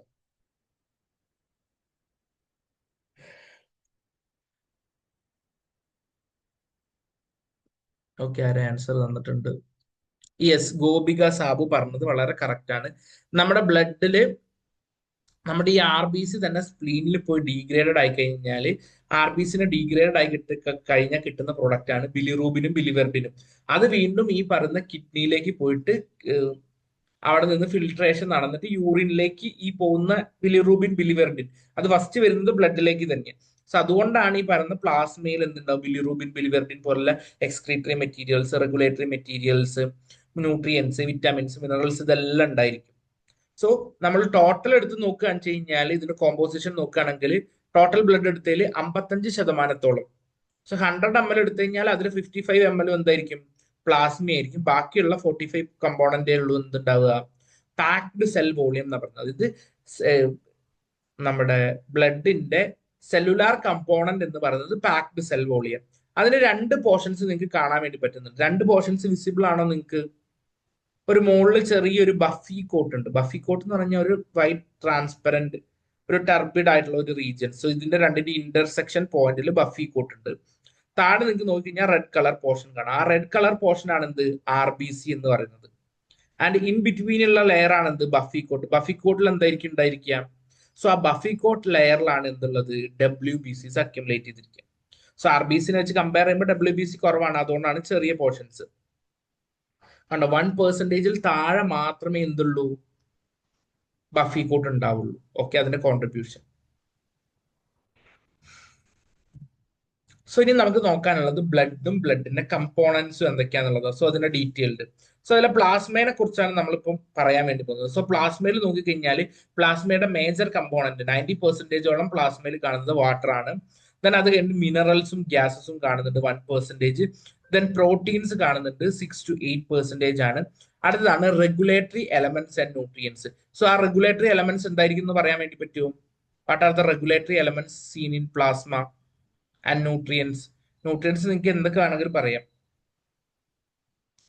റെഗുലേറ്ററി എലമെന്റ് എന്ന് പറയുന്നത് എന്താണെന്ന് അറിയോ? നമ്മുടെ ഹോർമോൺസിനെയും വൈറ്റമിൻസിനെയും ആണ് എന്ത് പറയുന്നത്, റെഗുലേറ്ററി എലമെന്റ് എന്ന് പറയുന്നത്. സോ പ്ലാസ്മ കഴിഞ്ഞ് കഴിഞ്ഞാൽ ബാക്കി പോർഷൻസിനെ പാക്ഡ് സെൽ വോളിയത്തിലുള്ള കമ്പോണൻസിനെ വിളിക്കുന്ന പേരാണ് ഫോംഡ് എലമെന്റ്സ്. അതായത് പുതിയതായിട്ട് ബോഡിയിൽ നിന്ന് ഫോം ചെയ്ത് വരുന്ന കമ്പോണൻസ് ആയതുകൊണ്ട്. ഓക്കെ, സോ ആ ഫോംഡ് എലമെന്റ്സിനെ മൂന്നായിട്ട് കാറ്റഗറൈസ് ചെയ്തിട്ടുണ്ട്. എറിത്രോസൈറ്റ്സ്, ല്യൂക്കോസൈറ്റ്സ് ആൻഡ് ത്രോംബോസൈറ്റ്സ് എന്നാണ് ക്ലാസിഫൈ ചെയ്തത്. എറിത്രോസൈറ്റ്സ് എന്ന് പറഞ്ഞാൽ നിങ്ങൾക്കറിയാം RBC ആണ്. റെഡ് ബ്ലഡ് കോർപ്പസ്കിൾസ് എന്നാണ് വിളിക്കുന്നത്. 5.5 to 5.5 മില്യൺ ആണ് അവരുടെ കൗണ്ട് വരുന്നത്. റെഡ് കളർ ആണ്. ഗ്യാസ് ട്രാൻസ്പോർട്ട് ആണ് അവരുടെ മേജർ ഫംഗ്ഷൻ എന്ന് പറയുന്നത്. അടുത്ത മേജർ ആളാണ് ത്രോംബോസൈറ്റ്സ്. ത്രോംബോസൈറ്റ്സ് ആണ് നമ്മൾ പ്ലേറ്റ്ലെറ്റ്സ് എന്ന് പറഞ്ഞ് വിളിക്കുന്നത്. സോ ഇവർ ഫോം ചെയ്ത് വരുന്നത് ഒരു സ്പെഷ്യലൈസ്ഡ് സെല്ലാണ്. ആ സ്പെഷ്യലൈസ്ഡ് സെല്ലിന്റെ പേരാണ് മെഗാ കാരിയോസൈറ്റ്സ്. സോ ഈ സെല്ലിന് യൂഷ്വലി കണ്ടു കഴിഞ്ഞാൽ ലാർജ് ന്യൂക്ലിയസ് ഉള്ള ഒരു എൻലാർജ്ഡ് ഒരു 10 സെല്ലിൽ ഒരുമിച്ച് ജോയിൻ ചെയ്ത് കഴിഞ്ഞ് കഴിഞ്ഞാൽ എങ്ങനെ ഉണ്ടാവും, അതുപോലത്തെ ഒരു സെല്ലാണ് മെഗാ കാരിയോസൈറ്റ്. സോ അതിന്റെ കൗണ്ട് പറയുന്നത് 1.5 to 3 lakh ആണ് പ്ലേറ്റ്ലെറ്റ് കൗണ്ട് ഉണ്ടാവുക.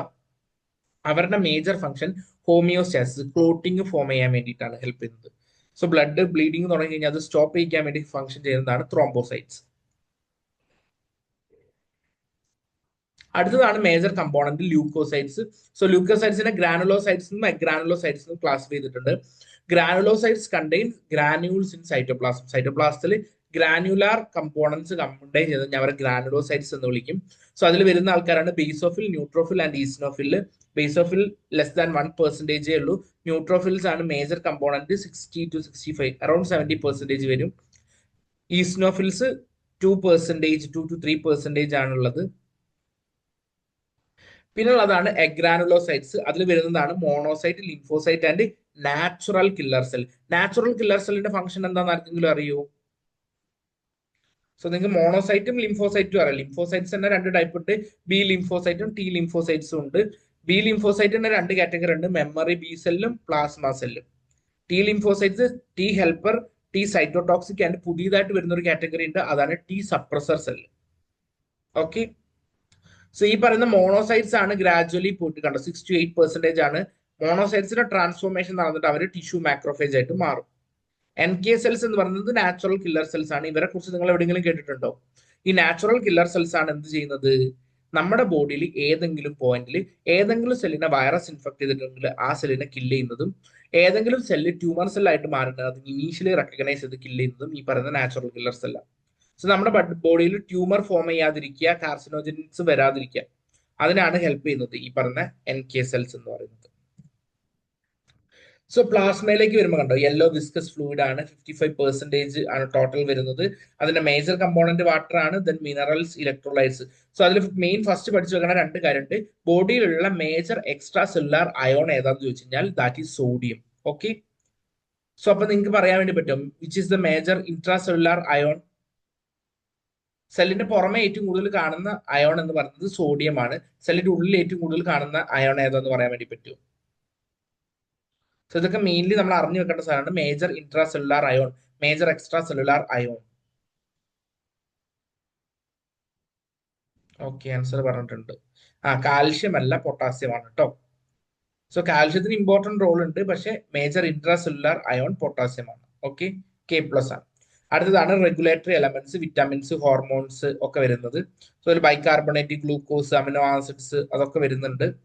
പിന്നെ പ്രോട്ടീൻസ് വരുമ്പോൾ നോക്കി നോക്കിയേ, ബ്ലഡിലുള്ള പ്ലാസ്മയിൽ വരുന്ന മേജർ പ്രോട്ടീൻസ് ഏതൊക്കെയാന്നുള്ളത് നോക്കി നോക്കിയേ.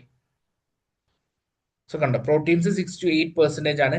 ബ്ലഡിലെ ഏറ്റവും കൂടുതൽ കാണുന്ന മേജർ പ്ലാസ്മയിലുള്ള മേജർ പ്രോട്ടീൻ എന്ന് പറയുന്നത് ആൽബുമിൻ ആണ്. ദെൻ ഗ്ലോബുലിൻ കാണാം, ദെൻ ഫൈബ്രിനോജൻ കാണാം. സോ ഇതാണ് ബ്ലഡിലെ പ്ലാസ്മയിൽ കാണുന്ന മേജർ പ്രോട്ടീൻസ് എന്ന് പറയുന്നത്.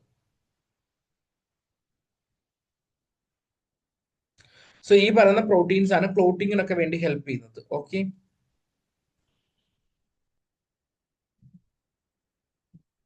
സോ ആർക്കെങ്കിലും ഡിഫറൻഷിയേറ്റ് ചെയ്യാൻ വേണ്ടി പറ്റുമോ? What is the difference between plasma and serum? നിങ്ങൾ സുവോളജി ഒക്കെ പഠിക്കുന്ന ആൾക്കാരാണെന്ന് വെച്ചാൽ നിങ്ങൾ ബയോകെമിസ്ട്രി കുറെ ടെസ്റ്റുകളൊക്കെ ചെയ്യുമ്പോൾ നിങ്ങൾ ചെയ്യാറുണ്ട് കുറെ എക്സ്പെരിമെന്റ്സ്. എന്താ യൂറിയ, യൂറിക് ആസിഡ്, അല്ലെങ്കിൽ ഈ പറഞ്ഞ ഗ്ലൂക്കോസ്, പ്രോട്ടീൻ, ഇതൊക്കെ എസ്റ്റിമേഷൻ ഒക്കെ നിങ്ങൾ ബ്ലഡിൽ നിന്ന് ചെയ്യും. സോ അപ്പൊ നിങ്ങൾ ചില എക്സ്പെരിമെന്റ്സ് ചെയ്യുക എന്തിൽ വെച്ചായിരിക്കും? പ്ലാസ്മ വെച്ചായിരിക്കും ചെയ്യുക. ചിലതാണെങ്കിൽ സെറം വെച്ചാണ് ചെയ്യുക. സോ പ്ലാസ്മയും സെറവും തമ്മിലുള്ള ഡിഫറൻസ് എന്താണെന്ന് എനിക്ക് അറിയുന്നത്. Next question. ഇതൊക്കെ ബേസിക് ആയിട്ട് അറിയുന്നതാണ്, അറിയുന്ന ആൾക്കാർ പറയാം. ഓക്കെ ഓക്കെ, സൗബർണിങ് കറക്റ്റ് പറഞ്ഞിട്ടുണ്ട്. പ്ലാസ്മയിലുള്ള ക്ലോട്ടിംഗ് കമ്പോണൻസ്, അതായത് ഇവിടെ നിങ്ങൾ നോക്കിക്കഴിഞ്ഞാൽ നിങ്ങൾക്ക് മനസ്സിലാവും. ഈ പറയുന്ന ഫൈബ്രിനോജൻ, ഇതാണ് മേജർ ക്ലോട്ടിംഗ് കമ്പോണൻസ്. സോ നമ്മൾ എന്താ ചെയ്യുക വെച്ച് കഴിഞ്ഞാൽ, ഈ ആദ്യം ചെയ്ത എക്സ്പെരിമെന്റ് ഇല്ലേ, ഈ ഹെമറ്റോക്രിറ്റ് എക്സ്പെരിമെന്റ് ചെയ്യുമ്പം നമ്മൾ ഇതിലേക്ക് ബ്ലഡ് എടുക്കുന്നു. അതിനുശേഷം നമ്മൾ എന്ത് ചെയ്യുന്നു? നേരെ എന്ത് ചെയ്യും? ഇതിലേക്ക് EDTA ആഡ് ചെയ്യും. ഓക്കെ, EDTA എന്ന് പറഞ്ഞാൽ എന്താ? എത്തിലീൻ ഡൈഅമൈൻ ടെട്രാസെറ്റേറ്റ്. അതെന്താണ്? ഒരു കൊയാഗുലേറ്റിംഗ് ഏജന്റ്. സോ ബ്ലഡ് പെട്ടെന്ന് ക്ലോട്ട് ചെയ്യും. ഓക്കെ, സോ അങ്ങനെ ക്ലോട്ടിങ് നടന്നു കഴിഞ്ഞാൽ താഴെ ബ്ലഡ് സെല്ലല്ല അക്യുമുലേറ്റ് ചെയ്യുക, ക്ലോട്ടാണ് അക്യുമുലേറ്റ് ചെയ്യുക. എന്നിട്ട് നമ്മൾ ഇത് സെപ്പറേറ്റ് ചെയ്ത് കഴിഞ്ഞാൽ ഇവിടെ മുകളിൽ ഒരു ട്രാൻസ്പെറന്റ് വൈറ്റ് കളർ ഫ്ലൂയിഡാ വരിക. അതാണ് നമ്മുടെ സെറം എന്ന് പറയുന്നത്. സോ അതിൽ വൈറ്റമിൻസ്, ഹോർമോൺസ്, സാധനങ്ങളൊക്കെ മാത്രമേ ഉണ്ടാവുള്ളൂ. മിനറൽസ് ഉണ്ടായിരിക്കും, പക്ഷേ ഇപ്പൊ ക്ലോട്ടിംഗ് പ്രോട്ടീൻസ് ഒന്നും ഉണ്ടാവില്ല. ഓക്കെ, സോ അത് വെച്ചിട്ടാണ് നമ്മൾ പ്ലാസ്മ തെറാപ്പി, നിങ്ങൾക്കറിയാം ഹെയർ ട്രാൻസ്പ്ലാന്റ് ട്രീറ്റ്മെന്റ് ഒക്കെ കഴിഞ്ഞാൽ പ്ലാസ്മ വീണ്ടും ഇൻജെക്ട് ചെയ്യുന്നത്. സോ അതാണ് പ്ലാസ്മ ട്രീറ്റ്മെന്റ് എന്ന് പറയുന്നത്. സോ ഇതാണ് മേജർ ഫോംഡ് എലമെന്റ്സിന്റെ എല്ലാം ഇമേജ് എന്ന് പറയുന്നത്. ഓക്കെ, സോ ഇതിൽ നമുക്ക് കുറച്ച് ടെർമിനോളജീസ് ഉണ്ട്. നിങ്ങൾക്ക് ഇത് ഡിഫറൻഷിയേറ്റ് ചെയ്യാൻ വേണ്ടി പറ്റുമോ? Plasma, serum, lymph, tissue fluid, ഇത്രയും components. Plasma, serum, lymph, tissue fluid. So പ്ലാസ്മയും സെറം തമ്മിലുള്ള ഡിഫറൻസ് കിട്ടി, ലിംഫ്, ടിഷ്യൂ ഫ്ലൂയിഡ്. സോ അവർ തമ്മിലുള്ള, സോ ഇത് രണ്ടും എന്താണ്? ഈ ഫ്ലൂയിഡ്സ് എന്താന്ന് പറയാൻ വേണ്ടി പറ്റും? സോ അതും കൂടി പറഞ്ഞിട്ട് നമുക്ക് ഇന്നത്തെ നല്ല വൈൻഡപ്പ് ചെയ്യാം. സോ പ്ലാസ്മ എന്താണെന്നറിയാം, സെറം എന്താണെന്നറിയാം, ലിംഫ്, ടിഷ്യൂ ഫ്ലൂയിഡ്.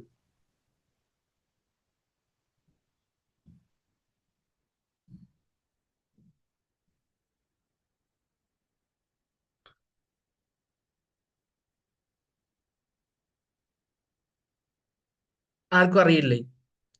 ഓക്കെ, ആരോ പറയുന്നുണ്ട്.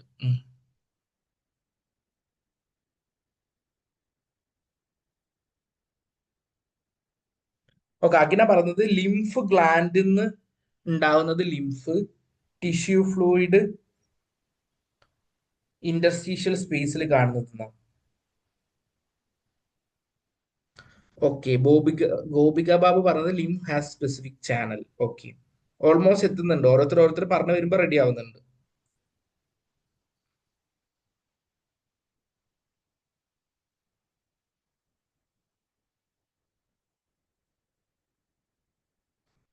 Okay, lymph has while cells are. Okay, so main കാര്യം നിങ്ങൾക്ക് മനസ്സിലാക്കേണ്ടത് എന്താന്ന് വെച്ച് കഴിഞ്ഞാല്, ഫസ്റ്റ് കാര്യം, സോ ബ്ലഡ് ഇങ്ങനെ ട്രാൻസ്പോർട്ട് ചെയ്തുകൊണ്ടിരിക്കുക നമ്മുടെ ചെറിയ കാപ്പിലറീസിലൂടെ. സോ ദ കാപ്പിലറീസിന്റെ പ്രത്യേകത എന്താണെന്ന് നിങ്ങൾക്ക് അറിയാം. കാപ്പിലറീസിന്റെ ഇടയിൽ എന്തുണ്ടായിരിക്കും? ചെറിയ ചെറിയ ഗ്യാപ്പുകൾ ഉണ്ടായിരിക്കും. സോ നമ്മളിപ്പോ പൈപ്പ് കണക്ഷൻ ഒക്കെ പോകുമ്പോൾ ഈ വലിയ വലിയ കുടിവെള്ള പദ്ധതിന്റെ പൈപ്പൊക്കെ പോകുമ്പോൾ ഇടയ്ക്ക് ഇങ്ങനെ ലീക്കേജ് ഉണ്ടാവില്ലേ?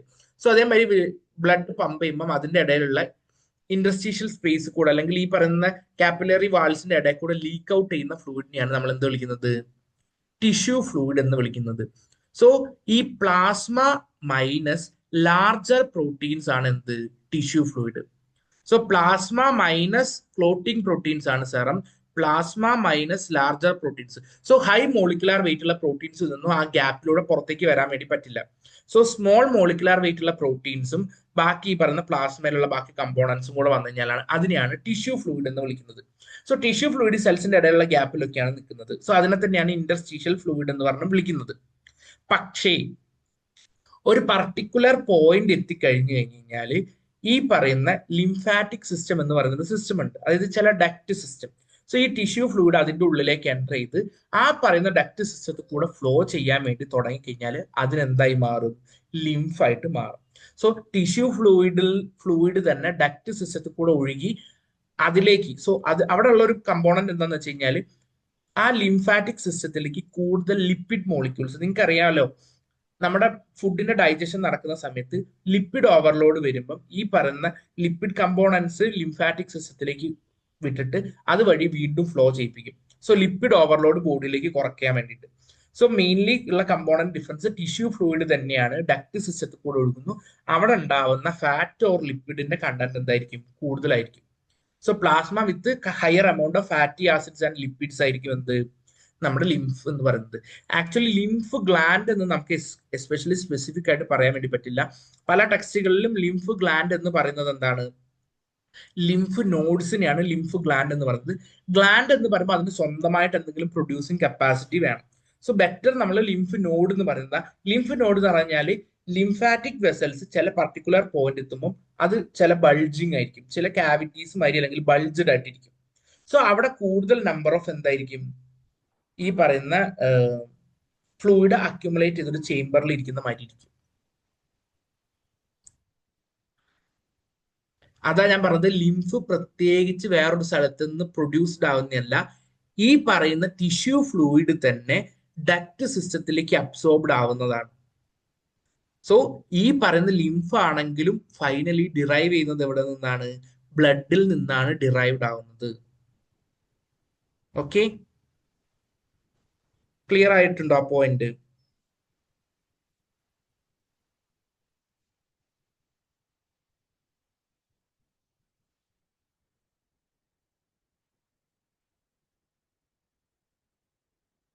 സോ കാപ്പിലറി വാളിൽ നിന്ന് ബ്രേക്ക് ഔട്ട് ആയിട്ട് പുറമേക്ക് റിലീസ്ഡ് ആവുന്ന ടിഷ്യൂ ഫ്ലൂയിഡ്, ആ ടിഷ്യൂ ഫ്ലൂയിഡ് ആ ഗ്യാപ്പിൽ തന്നെ സെൽസിന്റെ ഇടയിലുള്ള ഗ്യാപ്പിൽ നിൽക്കുകയാണെങ്കിൽ അതിന്റെ ടിഷ്യൂ ഫ്ലൂയിഡ് തന്നെ. പക്ഷെ അത് ഡക്ട് സിസ്റ്റത്തിന്റെ ഉള്ളിലേക്ക് കയറി ഒഴുകാൻ വേണ്ടി തുടങ്ങി കഴിഞ്ഞാൽ അത് ലിംഫാവും. ആ ലിംഫിലേക്ക് എന്ന് പറഞ്ഞാൽ ലിംഫായിട്ട് ഒഴുകുമ്പോഴേക്ക് അതിലേക്കുള്ള ഫാറ്റി ആസിഡ്സ് ആൻഡ് ലിപ്പിഡ്സ് കുറച്ച് കൂടുതലായിരിക്കും ലിംഫിൽ. അത് മാത്രമല്ല കമ്പോണൻസ് നോക്കുമ്പോഴേക്ക് അതിൽ എന്തും കൂടെ കൂടുതൽ ഉണ്ടായിരിക്കും? നമ്മുടെ WBCs. സോ WBCസിന് ഒരു പ്രത്യേകത ഉണ്ട്. ആ പ്രത്യേകത നമ്മൾ നെക്സ്റ്റ് ക്ലാസ്സിൽ വരും. ആർക്കെങ്കിലും അറിയാൻ വേണ്ടി പറ്റുമോ?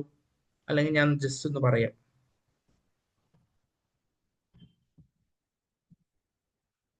സോ ഇതാണത്. അല്ലെങ്കിൽ ആരെങ്കിലും കേട്ടിട്ടുണ്ടോ ഡയാപീഡസിസ് അഥവാ എക്സ്ട്രാവസേഷൻ എന്ന് പറയുന്ന പ്രോസസ്സ് കേട്ടിട്ടുണ്ടോ?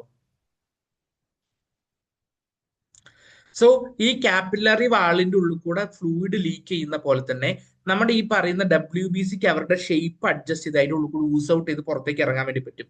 ഇങ്ങനെ ഊസ് ഔട്ട് ചെയ്ത് പോകുന്ന WBCs എല്ലാം കയറി ചെല്ലുന്നത് എവിടേക്കാ? ലിംഫാറ്റിക് ഡക്റ്റിന്റെ ഉള്ളിലേക്കാണ്. സോ അങ്ങനെ ലിംഫാറ്റിക് ഡക്റ്റിന്റെ ഉള്ളിൽ എത്തുന്ന ആൾക്കാരാണ് പിന്നെ എന്തായിട്ട് മാറുന്നത്? ലിംഫാറ്റിക് ഡക്റ്റിന്റെ ഉള്ളിൽ എത്തുന്ന ആൾക്കാരാണ് അതിലെ മേജർ കമ്പോണന്റ് ആയി മാറുന്നത്. ഈ പറയുന്ന WBCസിന്റെ മേജർ അവരുടെ ഒരു റെസ്റ്റിംഗ് ഓഫീസാണ് ലിംഫ് നോഡ്സ് എന്ന് പറയുന്നത്. സോ അവിടുന്ന് നമ്മൾ ഇത് ഇമ്മ്യൂണോളജി കണക്ഷനിലേക്ക് പോകും. ഓക്കെ ഓക്കെ, ഇല്ല ഇല്ല എന്താ പറഞ്ഞത്? മനസ്സിലായില്ല എന്നാണോ? എവിടെയെങ്കിലും എന്തെങ്കിലും മിസ്സായിട്ടുണ്ടോ? ഡയാപീഡസിസ് അഥവാ എക്സ്ട്രാവസേഷൻ എന്നാണ് ആ പ്രോസസ്സിനെ വിളിക്കുന്നത്. ഓക്കെ, സോ അതായത് WBCസിന് സൈറ്റോസ്കെലിറ്റൽ എലമെന്റ്സ് ഇല്ല. സോ അത് ലാക്കിംഗ് ആണ്. സോ അതുകൊണ്ട് തന്നെ ഒരു ഫിക്സ്ഡ് ഷേപ്പ് ഒന്നും അവർക്കില്ല. സോ അതുകൊണ്ട് തന്നെ അവർക്ക് അവരുടെ ഷേപ്പ് പല ഒക്കേഷൻസിനനുസരിച്ച് മോഡിഫൈ ചെയ്ത് ഇപ്പൊ നിങ്ങൾ കണ്ടില്ലേ ചില കുട്ടികളൊക്കെ തന്നെ ചില വാതിലിന്റെ ഇടയിൽ കൂടെ ജനലിന്റെ ഇടയിൽ കൂടെ ഒക്കെ അവർക്ക് എങ്ങനെ വേണമെങ്കിലും അവരുടെ ബോഡി അഡ്ജസ്റ്റ് ചെയ്തതിൻ്റെ ഉള്ളിൽ കൂടെ ഊർന്നിറങ്ങാൻ വേണ്ടി പറ്റും. ആ പറയുന്ന കപ്പാസിറ്റി ഉള്ളതാണ് നമ്മുടെ WBCസിന്.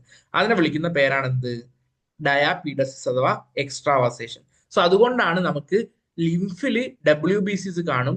സോ അതൊരു മേജർ ക്വസ്റ്റ്യൻ ആയിരുന്നു ലാസ്റ്റ് ടൈമിലെ. സോ ഇൻട്രാസെല്ലുലാർ സ്പേസ് എന്ന് പറയുന്നത് വളരെ ചെറുതാണ്. ആ ചെറിയ സ്പേസിനെ വെച്ച് നോക്കുമ്പോൾ WBCയുടെ സൈസ് വളരെ കൂടുതലാണ്. പക്ഷെ ആ സ്പേസും RBCയും വെച്ച് നോക്കുമ്പോൾ RBCയുടെ സൈസ് കുറവാണ്. സോ WBCയും RBCയും നോക്കുമ്പോൾ എന്താണ്? RBC ചെറുതും WBC വലുതുമാണ്. സോ ഈ ഇൻട്രാസെല്ലുലാർ ഗ്യാപ്പ് എന്ന് പറയുന്നത് കുഞ്ഞു ഗ്യാപ്പാണ്. അപ്പം ശരിക്കും നോക്കുകയാണെന്ന് വെച്ച് കഴിഞ്ഞാൽ ആ ഗ്യാപ്പ് കൂടെ റിലീസ് ചെയ്ത് പുറത്തേക്ക് എത്താൻ സാധ്യത കൂടുതൽ RBC ആണ്.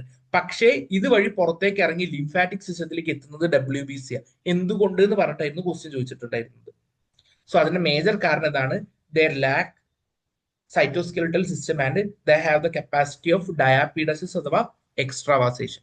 സോ ആ മെക്കാനിസം വഴി ഇവിടെ നിങ്ങൾക്ക് കാണാമല്ലോ, റൗണ്ട് ഷേപ്പ് കണ്ട അഡ്ജസ്റ്റ് ചെയ്ത് ഓവലാക്കി ദെൻ സ്ക്യൂസ് ഔട്ട് ചെയ്ത് പുറത്തേക്ക് പോകുന്നു. ദെൻ അതുവഴി ഇതേമാതിരി തന്നെ അവിടെ പോകും, ലിംഫാറ്റിക് സിസ്റ്റത്തിനുള്ളിൽ എത്തിയിട്ട് ലിംഫിന്റെ ഉള്ളിൽ അതിന്റെ കാപ്പിലറി വാളിന്റെ ഉള്ളിൽ കൂടെ കയറി അവർ ഉള്ളിലേക്ക് എത്തും. ഓക്കെ, സോ ഇതുവരെ പറഞ്ഞ കാര്യങ്ങൾ നിങ്ങൾക്ക് ക്ലിയർ ആണോ? നമുക്ക് ഇനി കുറെ കാര്യങ്ങൾ പറയാനുണ്ട്. സോ ഞാൻ ജസ്റ്റ് ക്വസ്റ്റ്യൻസ് പറഞ്ഞുകൊണ്ട് ഇച്ചിരി വൈകിപ്പോയി. സോ നമുക്ക് ഇനി ഓരോന്നിനെ കുറിച്ചും ഡീറ്റെയിൽഡ് ആയിട്ട് പഠിക്കാനുണ്ട്. ഇതുവരെ പറഞ്ഞ കാര്യത്തിൽ എന്തെങ്കിലും ഡൗട്ടോ ക്ലാരിറ്റിയോ വേണോ? സോ ഈ ഫ്ലൂയിഡ്സ് ഒക്കെ തമ്മിൽ ഉള്ള കൺഫ്യൂഷൻസ് മാറിയല്ലോ. So plasma, serum, lymph, tissue fluid എന്നൊക്കെ പറഞ്ഞു കഴിഞ്ഞാൽ എല്ലാവരും തമ്മിൽ എന്തുണ്ട്? ചെറിയ ചെറിയ ഡിഫറൻസ് ഉണ്ട്.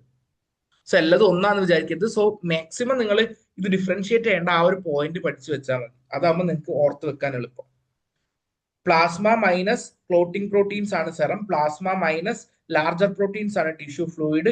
Tissue fluid flowing through lymphatic duct ആണ് ലിംഫായിട്ട് മാറുന്നത്.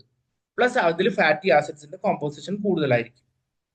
ഓക്കെ, സോ ബാക്കിയുള്ള എല്ലാവർക്കും ക്ലിയർ ആയെന്ന് വിചാരിക്കുന്നു. പുതിയ ആൾക്കാർക്കൊക്കെ ക്ലിയർ ആണെന്ന് ഞാൻ വിചാരിക്കുന്നു. ഓക്കെ, അപ്പൊ നമുക്ക് ഇന്നത്തെ സെഷൻ ഇവിടെ വൈൻഡപ്പ് ചെയ്യാം. ബാക്കി നമുക്ക് നെക്സ്റ്റ് ക്ലാസ്സിലേക്ക് നോക്കാം. ഓക്കെ, ശരി, താങ്ക് യു. എന്തെങ്കിലും ഡൗട്ട് ഉണ്ടെങ്കിൽ ചോദിച്ചോ, ഇല്ലെങ്കിൽ നിങ്ങൾക്ക് ലീവ് ചെയ്യാം.